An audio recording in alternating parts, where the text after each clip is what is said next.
So hello guys, इस video को last तक जरूर देखें। बंदर बाबा के प्रवचन। आज का सत्संग ज्ञान गंगा स्नान पर है। क्या गंगा स्नान करने से, नहाने से मुक्ति मिल जाएगी? आज सत्य घटना सुनाने जा रहा हूं। इस सत्य ज्ञान को सुनकर आप सोचने पर मजबूर हो जाओगे। एक बार माता पार्वती ने भोलेनाथ से प्रसन्न करा और कहा, हे परमेश्वर, ये जितने भी लोग गंगा स्नान पर जा रहे हैं, तू संत, तपस्वी, सन्यासी और आम लोग भी, क्या ये सभी मुक्ति पालेंगे? भोलेनाथ मुस्कुराते हुए माता पार्वती से कहते हैं, नहीं देवी, सभी लोग मुक्ति नहीं पाएंगे।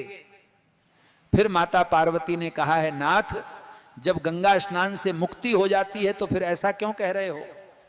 भोलेनाथ ने कहा, देवी, गंगा स्नान के साथ साथ लोगों के अंदर सत्कर्म भी होना जरूरी है।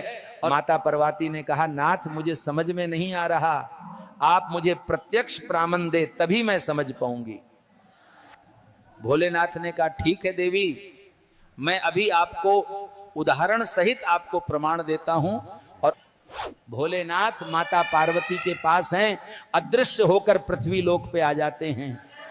भोलेनाथ ने एक वृद्ध कोढ़ का रूप धारण करके गंगा नदी के पास थोड़ी दूरी पर बैठ गए और वो गंगा नदी के किनारे, जहां से लोग गंगा स्नान के लिए जा रहे हैं, उस रास्ते पर बैठ गए।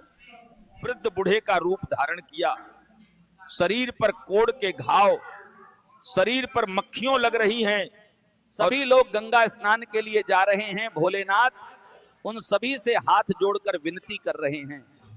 किसी का पैर पकड़कर कहते हैं, भैया दादा, मुझे उठाकर इस नदी में पटक दो, मेरी कोढ़ खत्म हो जाएगी, ये बीमारी कट जाएगी। तो वो कहता है, हठ भिखारी, मुझे तेरी बीमारी कोढ़ लगाएगा क्या? वो धुतकार देता है, वो व्यक्ति गुस्से में उनका हाथ झटक देता है और पैर से लात मार देता है। उसी रास्ते से गंगा स्नान के लिए एक और व्यक्ति गुजरता है। भोलेनाथ उससे भी कहते हैं, भैया, मेरी कोढ़ की बीमारी नदी में नहाने से खत्म हो जाएगी, नदी में उठ के स्नान करा दो।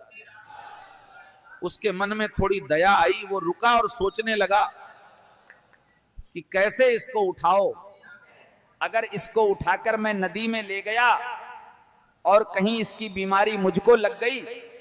उस व्यक्ति ने भी उस बूढ़े के रूप में भोलेनाथ की मदद नहीं करी और आगे चल दिया।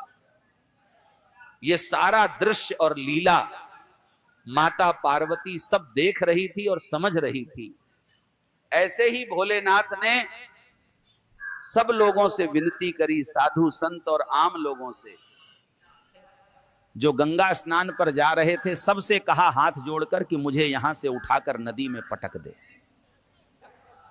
मेरी ये बीमारी कट जाएगी, मेरे सारे पाप धुल जाएंगे और मुझे मुक्ति मिलेगी। कोढ़ के रूप में बैठे भोलेनाथ की किसी ने भी मदद नहीं करी, यहां तक कि साधु संत ने भी। कुछ समय बाद वहां से एक गांव का भोला भला सीधा सच्चा आदमी गुजरता है। वो जिंदगी में पहली बार गंगा स्नान करने गया था। गंगा घाट पर कुर्ता पजामा पहने हुए, पीछे हाथ में फटा झोला लटकाए हुए, अपनी मस्ती में मस्त पे वो मस्त चला आ रहा है। कभी इधर देख रहा है, कभी उधर देख रहा है।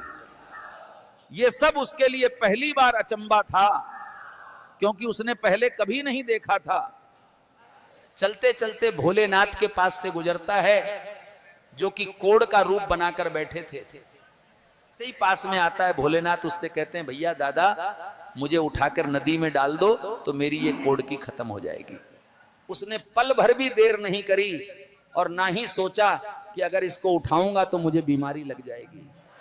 अच्छा बुरा मन में कुछ भी नहीं सोचा, वो सच्चे मन से बूढ़े भोलेनाथ को पीठ पे बैठा लिया। पीठ पे बैठाकर नदी में ले जाकर पानी में फेंक दिया और कहा, खूब स्नान करो।